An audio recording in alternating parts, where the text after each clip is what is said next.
மத்திஸ் சமையல். இந்த மாதிரி பார்க்கணும் காஞ்சிபுரம் இட்லி தான் பார்க்க போறோம். இந்த வீடியோக்குள்ள போற மாதிரி, அதாவது இது வந்து சட்னியை நாங்க வந்து டிஸ்கிரிப்ஷன் பாக்ஸ்ல நாங்க லிங்க் கொடுத்துறோம், கார சட்னியை. இந்த வீடியோக்குள்ள போற மாதிரி நீங்க சேனல் புதுமை பட்டன் லைக் பண்ணிருங்க, ஷேர் பண்ணிருங்க, சப்ஸ்கிரைப் பண்ணிருங்க, பக்கத்துல பெல் ஐகான் ஆன் பண்ணிருங்க. நான் போற ஒரு வீடியோ நோட்டிபிகேஷன் வந்து வாங்க வீடியோக்குள்ள போகலாம். காஞ்சிபுர இட்லிக்கு தேவையான பொருட்கள்: மாவு. இந்த மாவு எப்படி அரைக்கணும்ன்றத நான் சொல்லிடுறேன். இது வந்து ஒன்று பச்சரிசிலேயும் செய்யலாம், இல்ல பச்சரிசியும் இட்லி அரிசியும் சேர்ந்து பண்ணலாம். நான் இன்னைக்கு வந்து 200 கிராம் வந்து பச்சரிசியும் 200 கிராம் வந்து இட்லி அரிசியும் 175 கிராம் உளுத்தம்பருப்பு, கொஞ்சம் ஒரு அரை டேபிள் ஸ்பூன் வந்து வெந்தயம் போட்டு நைட்டே ஊற வச்சுட்டேன். எல்லாத்தையும் வந்து ஒன்னா போட்டு ஊற வைக்கணும். ஊற வச்சுட்டு காலையில எழுந்த உடனே, இன்னைக்கு நைட்டு டிஃபன் செய்ய போறோம்னா காலையில அரைச்சி வைக்கணும். இது வந்து நல்லா புளிச்சாதான் இந்த இட்லி வந்து நல்ல டேஸ்டா இருக்கும். இது வந்து பெருமாள் கோயில் நெய்வேத்தியம் இந்த இட்லி. இந்த மாவு எப்படி அரைக்கணும்னா நைஸா அரைக்க கூடாது. இங்க பாருங்க, இந்த மாதிரி பொங்கணும் முதல் மாவு. இந்த மாதிரி புளிச்சாதான் இட்லி நல்லா இருக்கும். இந்த மாதிரி கொரன்னு அரைக்கணும், ரொம்ப நைஸா அரைக்க கூடாது. இது பாருங்க, இந்த மாதிரி ரவையா இப்படி அரைக்கணும். தண்ணியாவும் இருக்கக்கூடாது, மாவு நல்லா திக்கா இருக்கணும். இதுதான் மாவு அரைக்கிற விதம். இந்த பாருங்க, இவ்வளோ திக்கு இருக்கணும், ரவையா அரைக்கணும். 1.5 டேபிள் ஸ்பூன் மிளகு, கொஞ்சம் இஞ்சி பொடியா நறுக்கினது, கொஞ்சம் பொடியா நறுக்கிய கருவேப்பிலை, ஒரு டேபிள் ஸ்பூன் வந்து சுக்கு, கொஞ்சோண்டு ஒரே ஒரு பிஞ்ச் வந்து சோடா மாவு, பெருங்காயம் 1 டேபிள் ஸ்பூன், 1 டேபிள் ஸ்பூன் ஜீரகம். மாவு பார்த்துக்கிட்டீங்கல்ல, இந்த மாதிரி பதத்துல இருக்கணும், ரவையா. இப்ப எல்லா பொருளையும் இதுல சேர்த்துடலாம். 1 டேபிள் ஸ்பூன் வந்து மிளகு போட்டாச்சு, 1 டேபிள் ஸ்பூன் வந்து ஜீரகம்,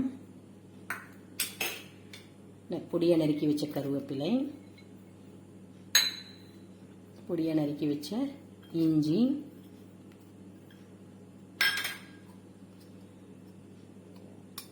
பெருங்காயம் 1 டேபிள் ஸ்பூன்,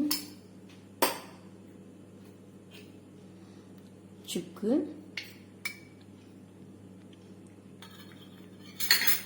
கொஞ்சோண்டு சோடா மாவு. கொஞ்சமா போடணும், சோடா மாவு நிறைய போடக்கூடாது.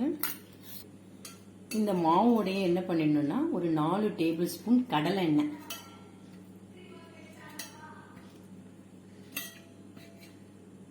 ஊத்திக்கணும். இப்ப இது எல்லாத்தையும் மிக்ஸ் பண்ணிடுவோம்.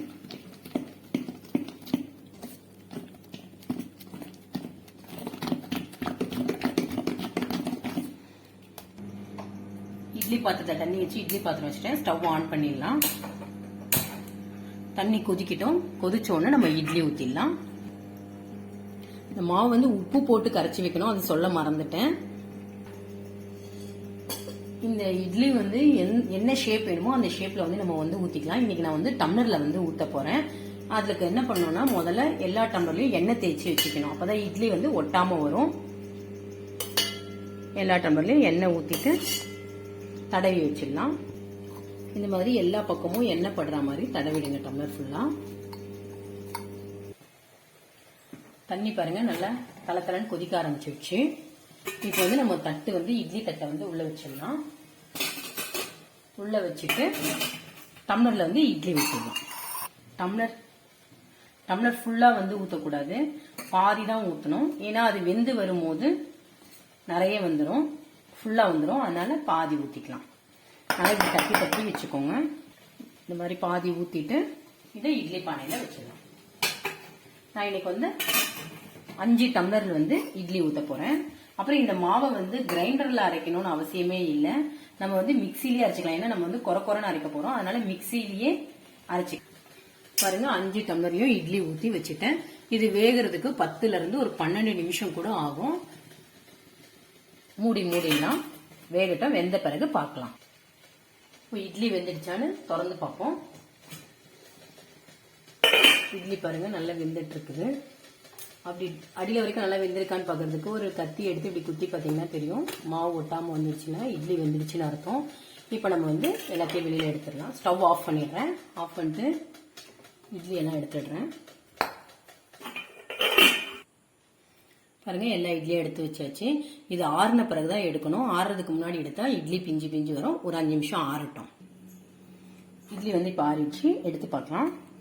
ஒரு கத்தியை வச்சு இப்படி ஓரம் இப்படி குத்துனீங்க. ஸ்பூன் போட்டா வராது, நைஃப்ல தான் பண்ண முடியும்.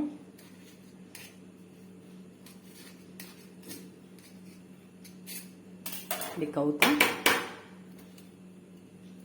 பாருங்க, இட்லி ரெடி ஆயிடுச்சு. இதே மாதிரி எல்லா இட்லியும் எடுத்துடலாம். பாருங்க எல்லா இட்லியும் எடுத்துட்டேன். இதுதான் காஞ்சிபுரம் இட்லி. இதுக்கு வந்து கார சட்னி நல்லா இருக்கும். இன்னும் வந்து மிளகா பொடியை வச்சு சாப்பிட்டா இன்னும் டேஸ்டா இருக்கும். இந்த வீடியோ பிடிச்சிருக்கோம். நம்ம அடுத்த வீடியோ சந்திப்போம். Bye by.